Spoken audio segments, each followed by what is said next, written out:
right, Clinton, thanks so much for joining me. This is Unleash the Knowledge's mini-series, 15 Minutes with Owen. Quick intro on you. Clinton, you are a Grammy-nominated This is multi-platinum true. DJ. What was This that? is true. This Yes. is true. Producer, songwriter, radio personality, marketer, entrepreneur, and now you're in your new position as owner and chief business development officer for XSET, which is And also am a new author with my new book, How to Win Big in the Music Business. I am officially an author. Get familiar. That's amazing, man. Good for you. So yes, the book is amazing. I just finished it. How to Win Big in the Music Business. You have, decades of work in the music business. So you poured it all into the book. And I come from a sports background, so I've gotten a lot of comparisons, kind of bringing the two together: sports, music, showbiz, life. The principles and values I teach in this book are transferable to any industry, including personal relationships. So even though it says the music business, it's not limited to that. And a good buddy of mine, speaking of sports, Rob Dyrdek, and he reached out to me, he called me, he's like, Clinton. He's like, this book is much more than music. Why did you limit yourself to just focusing on music? And I was like, well, Rob, because that's what I'm most successful in, and I had to do the low-hanging tree. And if I can give people the other knowledge through that, they'll follow me on a journey to go to other books, which is the plan.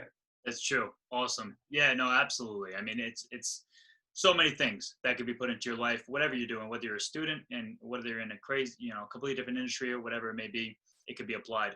But two things I want to note early on is, one, I love that you say, the mindset about a loss or an L is what our generation is saying today.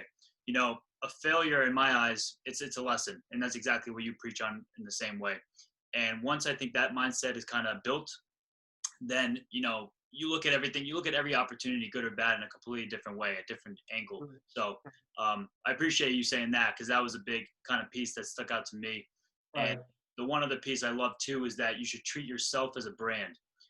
What you're interested in, how you dress, how you talk, who you hang out with, that's all as if you're a business brand. And there's another book written by the founder of LinkedIn called The Startup of You that I've read. Same kind of concept. And it's so powerful. And I think that a lot of people can really, once they understand that will help them in everything they kind of do, just the way they interact with people, smiling, everything, and everything under the sun in that realm. So commend you for all that. Awesome stuff. The book was great.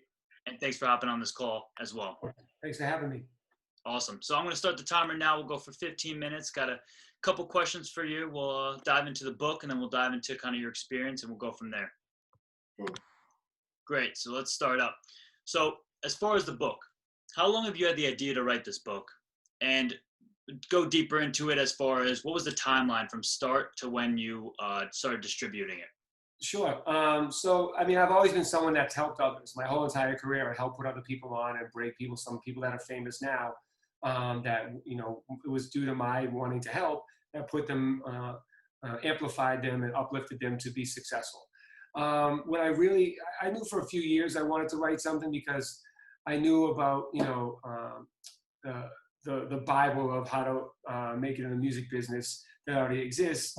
But it's 20 years old. It's written by a lawyer. There's a lot of legal jargon. It's really it's fatiguing to read, especially if you're somebody that's internet profound and you're all about I just want to get famous. I just want to go viral. I just want to make money, right? Like, you don't want to know all the legalities, every single thing. You just want to get right to it, right? So that's what I've done in this book, is I pretty much know the audience that I'm talking to and know the current audience, this generation, of what they desire.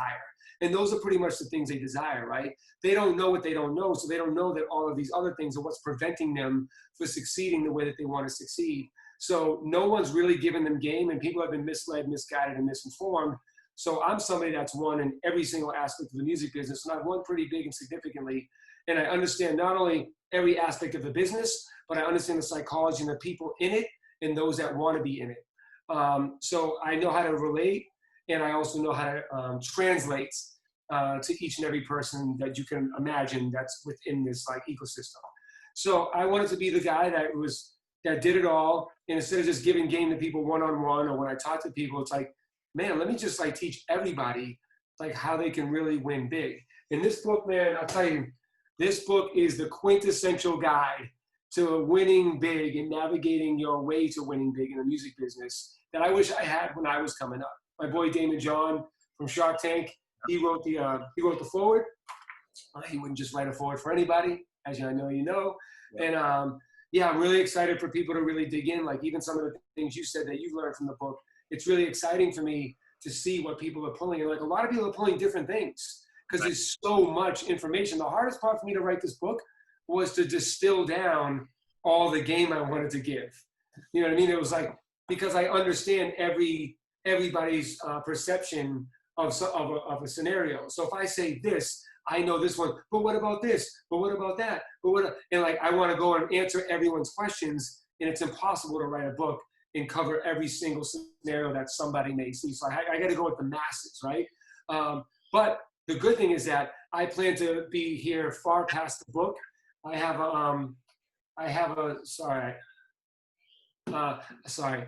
my phone's ringing off the hook today because I just launched a new esports organization called XSET. XSET right here. New lifestyle gaming brand, XSET.com. Get familiar, rep the set. But anyways, yeah, so I have a course with over 65 videos. I have products. I have webinars. There's a bunch of things that I'm going to do to help keep guiding you and showing you and teaching and educating and talking to you to get to your to what you want to get to is what you consider success. Awesome. Oh, I had no idea there was a book from 20 years ago about the same stuff. But the best thing about the book for me is that you put it in the language of the 21st century. You know, you're able to connect with these kids that are 17, 16 years old that are hopping in the rap game. They're trying to. I mean, I say it in the intro. I'm going to teach you how to do more dope shit and less whack shit. Yeah. You know, and that's really what it's about. Awesome. And some of the dope shit is being a good person. Some of the dope shit is following up, networking, you know, being cognizant of other people's feelings and adding value to other people.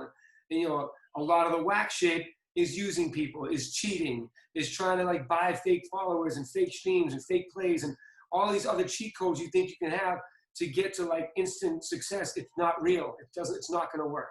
Right. So, you know, this is so you can build a sustainable career that's scalable forever, not just be lit for a year or not just be popping for a few months. Like this is how you, if you're serious about making a real career, rapper, singer, DJ, producer, manager, A&R, promoter, videographer, choreographer, anything in the music business, this is the quintessential book that you need to help you win big.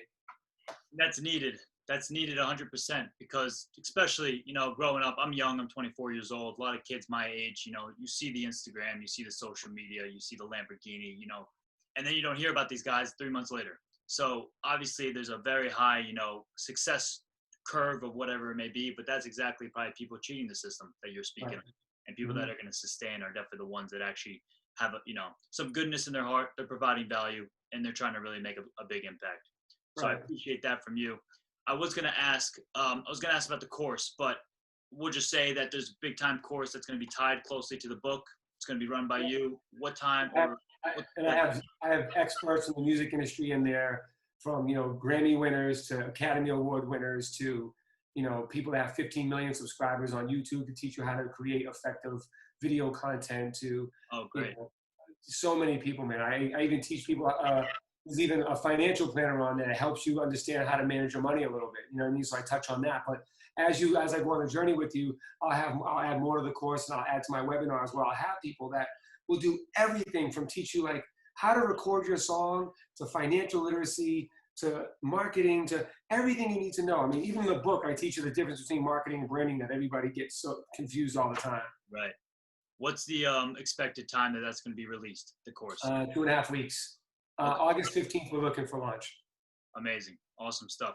So let me just ask this one question. I ask a lot of the authors this question, but if someone had just come across my page, your page, saw the book, what's like the number one takeaway you want them to obtain? I know there's so many takeaways. Is there one piece you want to like head home to them that they'll stay with for, you know, as long as not in the career? There's so much gold in here, from, you know, famous doesn't make you great, but great can make you famous, to the only thing having no goal. The only thing worse than having no goals is having too many goals. you know, this one quote I have in there, and I say, uh, if you only compete with yourself, if you compete with yourself, you can only get better. If you compete with others, you're only aiming to be their best, which never may be as good as your best. Right. So, you know, there's a lot of things like that in there that it's really hard to label one, but the bottom line and the underlying, the common denominator in this book is don't be a dick, right? And like, just like focus, make a plan, be committed to it, respect yourself and respect everybody, from others that are helping you to fans that are going to give you their time or their money and attention to support you. It's really just being a good person, because being an authentic good person combined with talented, you're out of here. Yeah, it's rare. And hard work, and hard work. Awesome. I love that. So you're involved with gaming now. Outside of time of being with your family, making music, you know, running the businesses, do you find yourself gaming, or are you just more driven about how it's going to be blowing up? Esports is the big kind of factor. Yeah, I'm more of the executive side now. I don't get on the streams. I'm not on Twitch gaming. But you know, I've been shaping and shifting culture for almost 20 years, from fashion to music to, you know, esports for the past couple of years now. Like, I worked at FaZe Clan, and I brought in like Offset and Pitbull and Sway Lee and Yo Gotti and DJ Paul and all these guys into investing and making them understand the gaming world. And that's, and it was great. It was awesome being a part of something that I could learn a lot about this industry, and I could plug in my know-how and understanding of culture in colliding cultures, which I've done my whole career. So now I went from, you know, working with organizations to now owning one. And, you know, we have a really big mission and a really big responsibility to add diversity, and that's what we're going to front forward facing, add with diversity, which is very needed in gaming. And we're really excited to launch. We got a bunch of NFL players. We already have some rappers we can't mention yet, and our roster is killer. So look out for us. We're going to kill it. We're going to kill it at games. We're going to create amazing content, supreme merch, and have a lot of, you know, social good outreach as well. I love that. That's amazing stuff. Are you still finding time to make music yourself, or are you now transitioning to the business owner, kind of the entrepreneur? I still make music, but I'm not. In fact, I have a project which I probably shouldn't dilute what I'm focused on promoting right now, but I have a project coming out in like a month. Okay. It's called 93. It's an EP with 4 songs. So that'll be coming out, Clinton Sparks 93. But yeah, no, I'm definitely not in the studio every day like I used to be. Like, it's all I used to do was write songs and produce music. But now, like I said, I've kind of grown up past that, and I'm still in studios here and there. I'm still sending out music. So I just sent music to, like I said, to Big Sean yesterday and a whole bunch of people. So like, I'm always working. Plus, I got a team of incredible producers that I work with. A kid named Ponzu out of Las Vegas, a kid named Bridges out of Atlanta, another guy named Will in Sydney. So I work with a bunch of producers. So I have a tight team that, you know, they can even handle a lot of the work, and I can yay or nay things or say, hey, we need some stuff for this. So, you know, it's just like a business now. Yeah, definitely. I mean, you're kind of the veteran now. You've seen the path, you've seen the uncharted path, you've done your stuff in the music industry. So you could be that helping hand now. You could be the mentor. You have worked with some huge names: Eminem, P. Diddy, Pitbull. You know, just to name a few. Is there someone who unfortunately maybe passed before you met with them, or you've just never had the chance to? Is there a name that you could throw out that you haven't worked with somebody that you've been dying to? Well, that would be one of them, the Notorious B.I.G. Yeah. So I did work with him after he passed. Unfortunately, he passed, but I produced a record with him and Bob Marley. It's called Hold Your Head, and it was the first single that went platinum off that Biggie Duets album. No, I pretty much work with, you know, who I've ever wanted to work with, and I don't have like, oh man, I'd kill to work with that person, because the people that I admire that much, like a Freddie Mercury or a Prince, like I couldn't contribute. You know what I mean? Like you guys got this. You don't need me. You know what I mean? So yeah. Cool. That's awesome. Are you an avid reader at all? Is that something that's been a part of your life, or are you just, you know, a new time author trying to get all your knowledge out in the world? Ironically, I am not a reader, well, of books for the most part. I like skim through, I pull out parts, because you know what happened is, like, I'd read a bunch of books and I'd be like, man, I could have wrote this. I already know all that. I already know all that. You know what I mean? So it's kind of like, all it would be is endorsing what I kind of already instinctively in my experience know, right? So not to devalue anybody's writings or books, but it's like I would rather keep living and learning than hearing somebody else's experience and opinion that I already know anyways. Because I'm so intuitive and so attentive and I care about what other people feel, think, want, desire, fear. I've been that way my whole life that I kind of pretty much already know what somebody's going to say when they're talking to me because I've studied people in psychology so much that like I could talk to you for 2 minutes and know like, all right, what kind of person, from your body language, the way that you dress, the way you comb your hair, the way that you worded some of your things, how you lean in, how you blink, how you, like, you know what I mean? Like, so there's really not much I can learn that's not specific, like, here's what it means in finance world, like, you know what I mean? Like, but like when it comes to like business, marketing, psychology, you know, kicking ass, like ruling the world, inspiration, like I can do it in my sleep. Right. And you've, this is my take as a 24-year-old, 21st century. You've seen some stuff that not many people probably have seen. You know, when the doors close in the studio, there's probably things said, talked about that an average person would never know. And off of that, those experiences, I'm sure that's where all that, what you just said. Well, that's a piece for that specific thing, right? But like I'm also cognizant to not box things in or label them, right? It's just a free space of just knowledge, right? So instead of like when somebody would typically say your girl says something to you and it's something that pisses you off, you already built a groove to how you react to that, right? I don't have grooves. It's open terrain because I may feel differently today than I felt yesterday, or how you said the same thing that I acted yesterday about. But so I'm very open-minded to change. And crap, man, I've done so many interviews today, I lost my train of thought. I was about to say something. Sorry, man. No worries. Don't worry about it. Here's a question.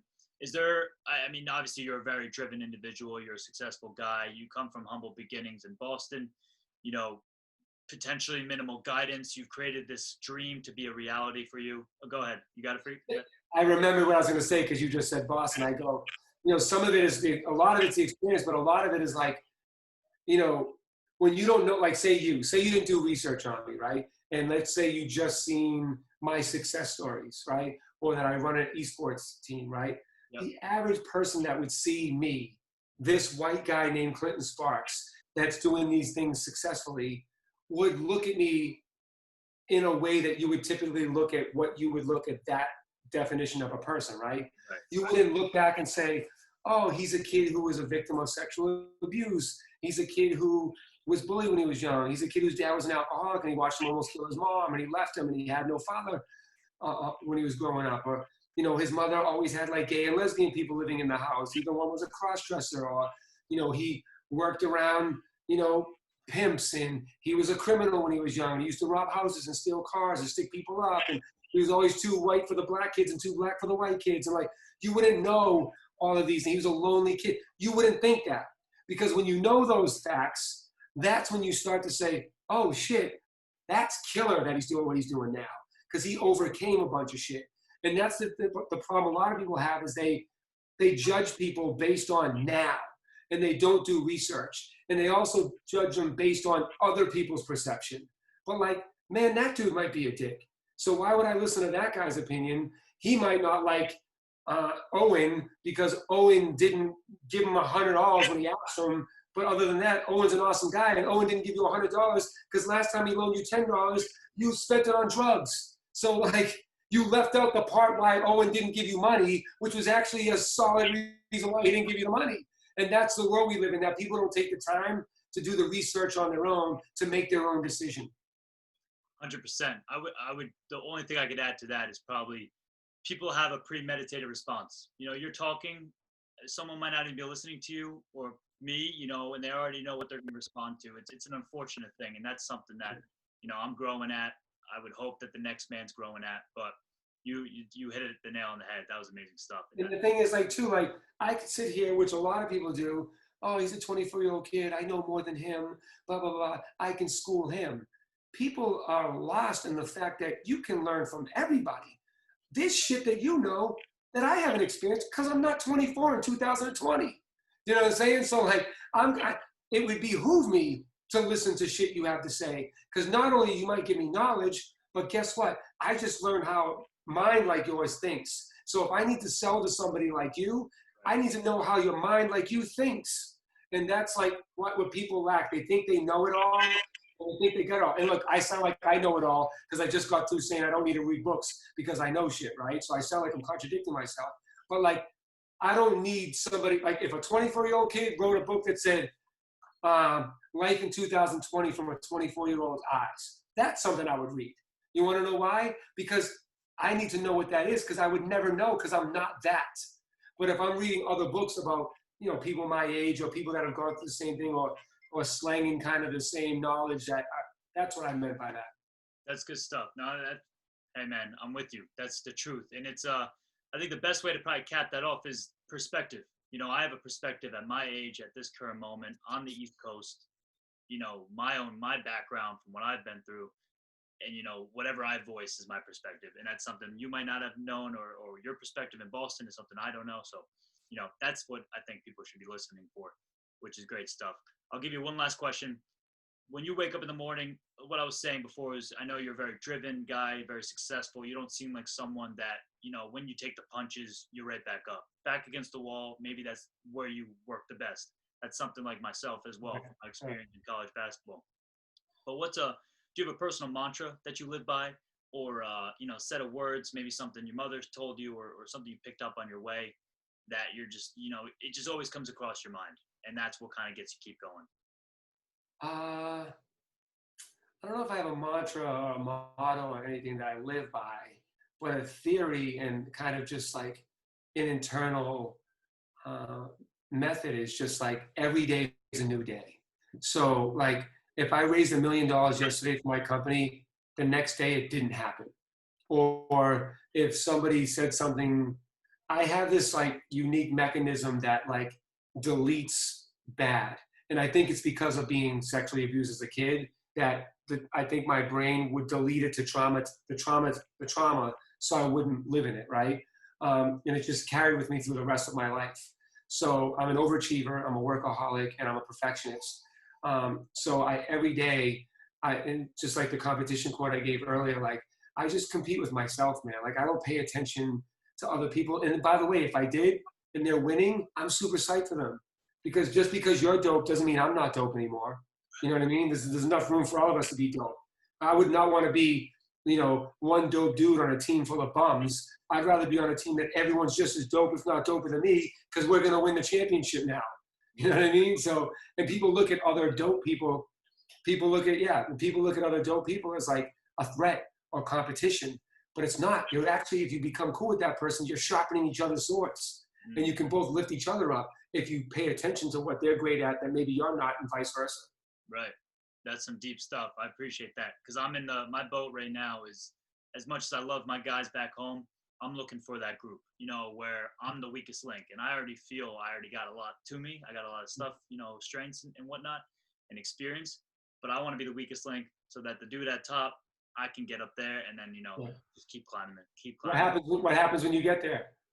We're just going to keep going, because I'm focused on myself. To infinity and beyond? Yeah. Yep. Awesome, man. Well, I appreciate this. Thanks again.